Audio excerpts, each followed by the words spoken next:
շինհրապարակներում տեղադրված մեր սարքերից ստացված օդի որակի վերաբերյալ PM2.5-ի ցուցանիշը կազմել է 65 օգոստոս ամսին։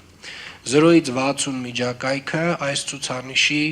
դա գերազանց օդի որակն է։ Մեզ մոտ 65-ը դա լավ օդի որակն է, այսինքն նվազագույն աղտոտվածության չափանիշն է։ Եվ հետևապես սա եւս մեկ անգամ մեզ ցույց է տալիս, որ օգոստոս ամսին, որ սեպտեմբեր ամսին մեզ մոտ օդի որակը գերազանց կամ լավ միջակայքում է գտնվել։ Սա անառարկելի փաստ է։ Վիզուալ առումով վստահաբար շատ տեղեր մենք տեսնում ենք, որ շինարարությունը որոշ չափով խնդիրներ բերում է եւ որոշ կետային խնդիրներ վստահաբար ունենք եւ այս մասին ես ասացի, հետեւապես մենք դեկտեմբեր ամսին հավաքանում մեր որոշումները այնպես են կառուցելու, որ կառուցապատողները, ովքեր որ խախտում են ավականու կողմից սահմանված փոշու ցանցերի կահավորման որևէ տեսակի աղտոտում են բերում ընդհանուր քաղաքին, իրենք իրապես խստորեն պատժվելու են ռետրոսպեկտիվ, պատժվելու են այն պահին, երբ որ գան շինթույլտվության երկարաձգման, իսկ գրեթե բոլորը այդ փուլին գալիս եւ հասնում են։ Եվ հատուկ եւս մեկ անգամ ուզում եմ շեշտել, հարգելի կառուցապատողներ, սիրելի երևանցիներ, կարծում եմ այս խոսակցությունները բավարար են, որպեսզի մենք իրար ճիշտ հասկանանք։ Տեսեք, մենք սկսեցինք հստակ կանոններից, որոնք որ թողեցինք նաև որոշ չափով կառուցապատողների պատասխանատվությանը, հասկանալով, որ տուգանքի չափը փոքր է, այսինքն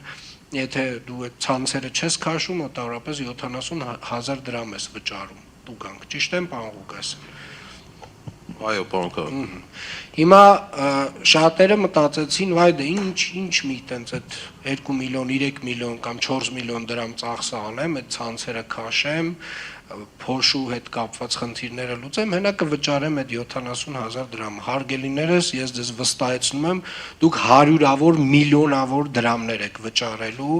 անպատասխանատու վերաբերմունքի համար։ Ես ձեզ դա վստահեցնում եմ։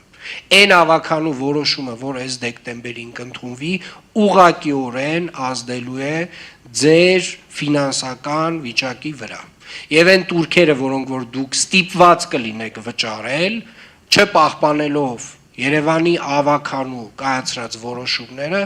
վստահորեն շատ եւ շատ ֆինանսական բարդություններ կարող են առաջացնել։ Հետևապես խնդրում եմ օր առաջ եւս մեկ անգամ մտածել ձեր ընդհանուր քաղաքականության մասին, որովհետև անընդհատ մենք տենց անընդհատ խոսում ենք,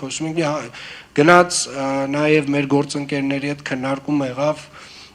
տուգանքի ավելացման հետ կապված, տենց չգիտեմ, ինչ որ մի կետում այդ քննարկումն է մահացավ, չգիտեմ նույնիսկ ինչ պատճառով եւ չգիտեմ ինչու չընդունվեց, որովհետեւ անտրամաբանական է ունենալ 70,000 դրամ տուգանք մի ծրագրի համար, որը նվազագույնը քո վրա պետք է նստի մի քանի միլիոն դրամ, իրոք հենա կտուգանվեն էլի մարդիկ։ Իսկ հիմա հարգելիներս այնց ռադիկալ եւ 180 աստիճան հակառակ process-ն է տեղի ունենում։ Ով քաղաքականությունը չպահպանեց Երևանի ավականու կողմից ընդունած, շատ եւ շատ փոշմանելու է։ Շատ եւ շատ փոշմանելու է։ Շնորհակալ եմ